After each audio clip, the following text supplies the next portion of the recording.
بسم اللہ الرحمن الرحیم۔ السلام علیکم ڈیئر اسٹوڈنٹس، کیسے ہیں آپ سب؟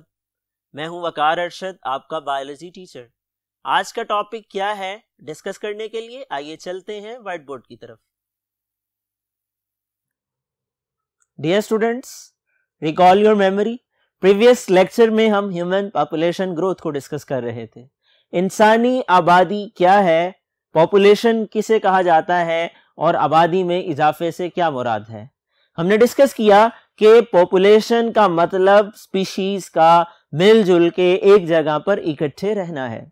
اسی طرح سے اس کی مثال ہیومن پاپولیشن ہے، انسانی آبادی ہے، اور 2006 سے 8 کے سروے کے مطابق پاکستان میں انسانی آبادی لگ بھگ 16.5 کروڑ تھی، 16 کروڑ 37 لاکھ تھی، لیکن یہ ایسٹیمیٹ لگایا گیا تھا کہ 2010 کے اختتام تک یہ 17 کروڑ سے آگے بڑھ جائے گی، اور آج کے موجودہ سروے کے مطابق پاکستان کی آبادی 22 کروڑ سے بھی بڑھ چکی ہے۔ ڈیئر اسٹوڈنٹس، آبادی میں اضافہ اپنے ساتھ بہت سے مسائل کو لے کر کے آتا ہے۔ اس کی وجہ سے صحت کے مسائل جنم لیتے ہیں۔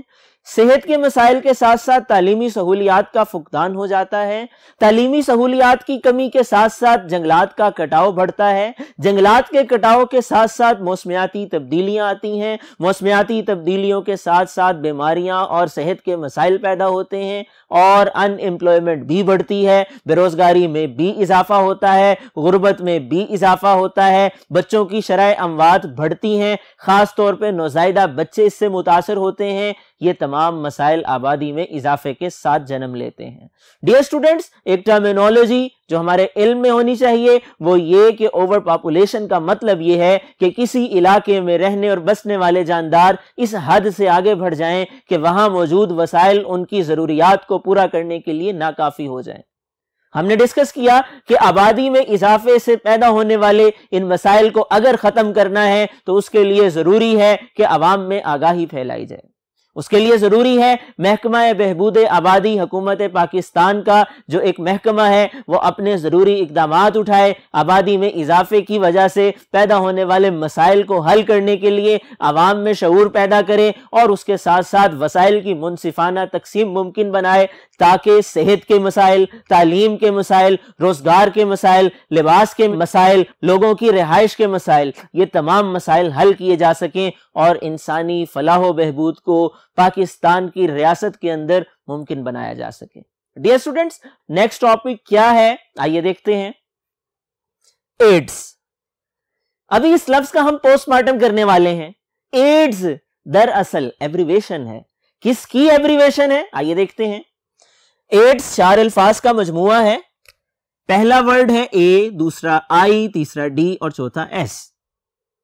ڈیئر اسٹوڈنٹس، اس کا مطلب کیا ہے؟ Acquired immuno deficiency syndrome. یہ 4 الفاظ ہیں۔ پہلے اے کو دیکھ لیجئے۔ اے سے ایکوائرڈ ہے، آئی سے امیونو ہے، ڈی سے ڈیفیشنسی ہے، اور ایس سے سنڈروم ہے۔ ایکوائرڈ کا مطلب کیا ہے؟ حاصل کرنا، وصول کرنا۔ امیونو کا مطلب کیا ہے؟ یہ امیونٹی سے ہے، مدافعت سے ہے، دفاع سے ہے، مقابلے سے ہے، حفاظت سے ہے۔ ڈی سے ڈیفیشنسی، اور ڈیفیشنسی کا مطلب کمی ہوتا ہے، جبکہ ایس سنڈروم سے ریلیٹڈ ہے۔ سنڈروم کہا جاتا ہے گروپ آف ڈیزیزز کو، بیماریوں کے مجموعے کو۔ ڈیئر اسٹوڈنٹس، اگر آپ کو شارٹ کویسچن میں ایڈز سے متعلق پوچھ لیا جائے تو آپ اس کا جواب یوں لکھ سکتے ہیں، it is a sexually transmitted disease, یعنی یہ ایسی بیماری ہے جو سیکشولی ٹرانسمٹ ہوتی ہے۔ سیکشولی ٹرانسمٹ کا مطلب کیا ہے؟ کہ جو جنس کی وجہ سے، سیکشول ایکٹ کی وجہ سے منتقل ہوتی ہے، یعنی یہ وہ عمل ہے کہ جس کے نتیجے میں اگر مثبت طریقے سے اس کو اپنایا جائے نسل بڑھتی ہے، لیکن اگر اس کا منفی استعمال کیا جائے، صحت مند سرگرمی کے طور پر اس کو نہ کیا جائے، صحت سے متعلقہ مسائل کو مد نظر رکھتے ہوئے محفوظ طریقے سے یہ عمل نہ کیا جائے تو یہ مسائل پیدا ہوتے ہیں ایڈز کی صورت میں۔ It is a sexually transmitted disease caused by a virus۔ دراصل اس کی وجہ ایک وائرس ہے جو ایک انسان سے اس عمل کے دوران دوسرے انسان میں منتقل ہوتا ہے، اور اس وائرس کو